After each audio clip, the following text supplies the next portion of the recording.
Hello बच्चों, पिछले video में आप लोगों से हम डिस्कस किए हैं कि रिफ्रैक्टिव इंडेक्स का क्या कॉन्सेप्ट है, उससे रिलेटेड क्वेश्चन डिस्कस किया गया था ना, और साथ ही साथ यह भी बताया गया था कि प्रिंसिपल ऑफ रेसिप्रोसिटी क्या होता है। तो यदि आप वीडियो को नहीं देखे हो तो जाके आप देखो, ताकि आपको वह सारा कॉन्सेप्ट समझ में आएगा। आज बच्चों हम आपसे डिस्कस करने वाले हैं कि लॉ ऑफ रिफ्रैक्शन क्या होता है। लॉ ऑफ रिफ्रैक्शन में दो लॉ है, एक तो फर्स्ट लॉ, और फर्स्ट लॉ को बच्चों हम स्नेल्स लॉ भी बोलते हैं। तो हेडिंग लिखना बच्चों लॉ ऑफ रिफ्रैक्शन, जिसमें हमारा है फर्स्ट लॉ। क्या है बच्चों? First law of refraction. चलिए, इसमें क्या होता है? रेशियो होता है बच्चों। रेशियो होता है साइन आई अपॉन साइन आर का equal to constant. Snell's law क्या बोला था? ध्यान से सुनो, टाइम पास नहीं करना है। इसके बच्चों हम स्नेल्स लॉ भी बोलते हैं। स्नेल्स लॉ मतलब क्या बोला कि साइन आई क्या है बच्चों?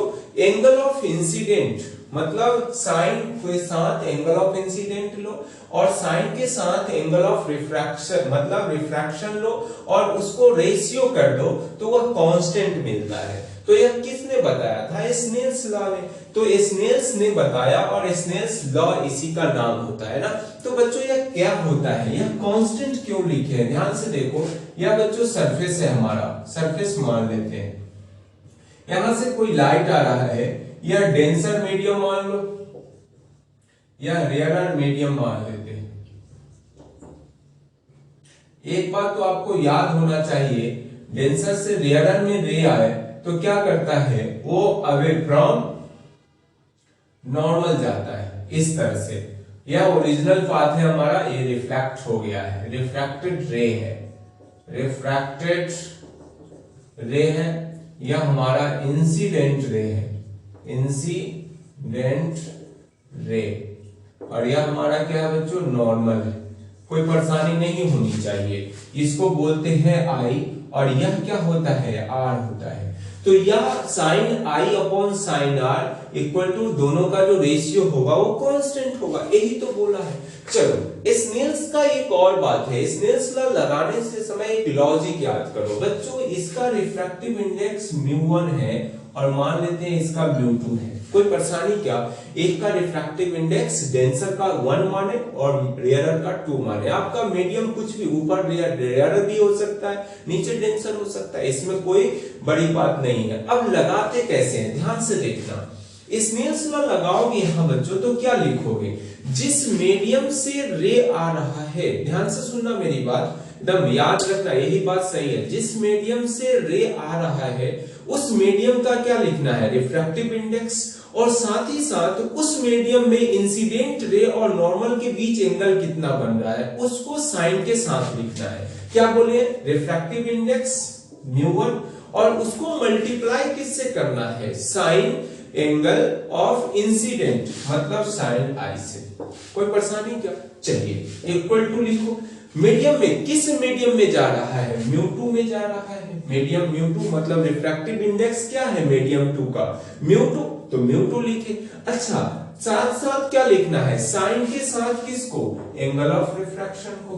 तो यही हमारा क्या है? तो बच्चों यहां से देख दो, साइन आई अपॉन क्या है? साइन आर लिखेंगे तो रिफ्रैक्टिव इंडेक्स का μ2 अपॉन μ1। अरे इसी को ना इस स्टाइल में भी लिख सकते हैं ना। तो बच्चों यही तो है।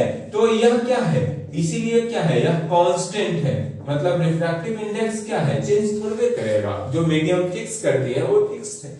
तो ये सारी बात sine I upon sine are equal to to होगा? कांस्टेंट होगा। तो ये सारा कॉन्सेप्ट है और इस तरह से स्नेल्स लॉ लगाना। चलो थोड़ी और चर्चा करते हैं। मान लो बच्चों कि ऐसा आया है, साइन आई अपॉन साइन आर आया और क्या आया? μ2 अपॉन μ1, यही ना आया। तो एक बात और देखो, क्या आप देखो रिफ्रैक्टिव इंडेक्स μ2 और μ1 के बीच वेवलेंथ के साथ कैसा रिलेशन है? λ1 अपॉन λ2। यही ना। अच्छा, वेलोसिटी के साथ क्या है, v1 अपॉन v2, तो क्या लिखोगे बच्चों, लेमडा 1 अपॉन लेमडा 2 ना, यही ना रिलेशन है। तो चलो इसके साथ क्या लिख सकते हो बोलो तो, lambda 1 upon lambda 2 equal to क्या लिखोगे, v1 अपॉन v2, ऐसा लिखा। तो इस तरह से भी आप लिख सकते हो। तो याद रखना यह कहां से लाए हैं, जो पीछे का वीडियो आप देखे हो, याद करना बच्चों, लिखना यूट्यूब पे Pankaj physics centre what is refractive index part 1, तो आपको इन सारे चीज के बारे में कॉन्सेप्ट मिलेगा कि आया कहां से है ना। तो हम ऐसे, यह sine I upon sine are equal to this हो सकता है, तो दिस आप लिख सकते हैं sine I upon sine are equal to lambda 1 upon lambda 2, या लिख सकते हो डब्ल्यू v1 अपॉन v2, कुछ भी लिख लो, सब चलेगा ना। तो इस तरह से हमारा कॉन्सेप्ट है। चलो एक क्वेश्चन भी कर लेते हैं बच्चों यहाँ भी। मान लो बच्चों कि हमारा आई जो है वो 30 डिग्री है ना, आई 30 डिग्री है। तो एक बात बताओ कि आई 30 है, तो हम आपसे पूछ लो, और इधर एयर है, इधर क्या है, एयर है, और इधर नहीं, एयर नहीं है, इधर वाटर मान लो, वाटर है, और इधर एयर मान लेते हैं, कोई परेशानी क्या। ये वाटर का रिफ्रैक्टिव इंडेक्स कितना, 4/3, एयर का कितना, 1। चलो अब आपको हमें आई निकालना है, आई कितना होगा, तो ध्यान से देख, स्नेल्स लॉ लगाओ, तो वहां से देखना, लगाओ। देखो बच्चों, स्नेल्स लॉ लगाओगे तो क्या लगाने का लॉजिक बताया है कि जहां से रे आ रहा है उस मीडियम का रिफ्रैक्टिव इंडेक्स लो 3/3 4/3, और उसी मीडियम में लाइट इंसिडेंट रे नॉर्मल के साथ कितना एंगल बना रहा है, उसको साइन के साथ मल्टीप्लाई करके लिख लो। चलो आगे बढ़ो, मीडियम 2 में जा रहा है, जहां पे एयर है, उसका रिफ्रैक्टिव इंडेक्स 1, और एंगल कितना बना रहा है, r, अभी तो मालूम ही नहीं है, तो साइन के साथ r लिख लो। चलो अब यह क्या होगा बोलो तो, 4/3, और एंगल साइन 30 डिग्री क्या होता है बच्चों, साइन 30 डिग्री 1/2 होता है, आपको याद होना चाहिए। इनटू का क्या लिखोगे, साइन r, दिस से या दिस बैक, मतलब क्या लिखोगे, 2/3 इक्वल टू साइन r, होगा कि नहीं। यहां पे देखो, तो हम लिख सकते हैं बच्चों, साइन r इक्वल टू 2/3, मतलब r इक्वल टू क्या होगा, साइन इनवर्स 2/3, इस तरह से।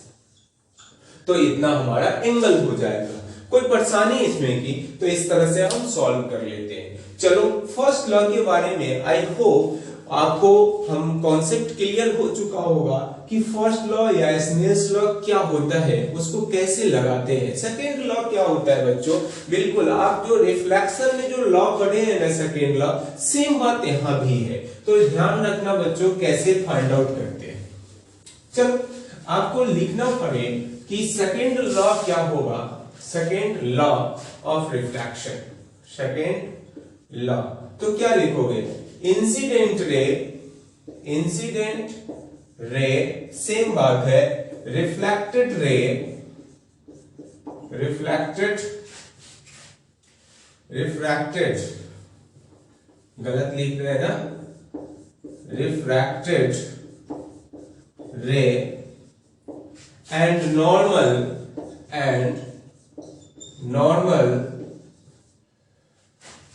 lie in the same plane, same plane में लाई करता है।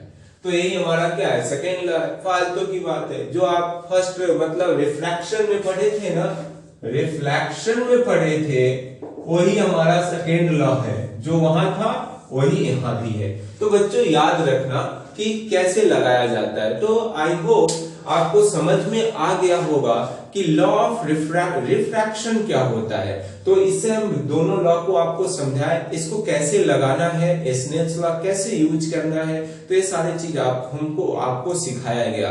बच्चों अगले वीडियो में हम आपसे इससे रिलेटेड क्या करने वाले हैं, क्वेश्चन करने वाले हैं ना। तो आप इसको पढ़ के आइएगा ताकि आपको अगला दिन क्या होगा, समझ में आएगा। That's it.